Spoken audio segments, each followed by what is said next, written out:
يا أيها الذين آمنوا لا تكونوا كالذين آذوا موسى فبرأه الله مما قالوا وكان عند الله وجيها.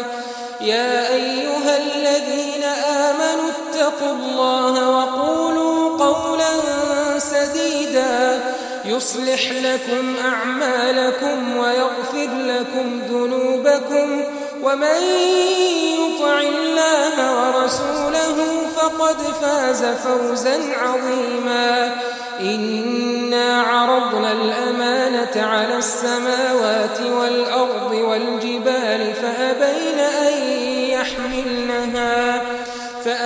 أن يحملنها وأشفقن منها وحملها الإنسان إنه كان ظلوما جهولا. ليعذب الله المنافقين والمنافقات والمشركين والمشركات ويتوب الله على المؤمنين والمؤمنات وكان الله غفورا رحيما.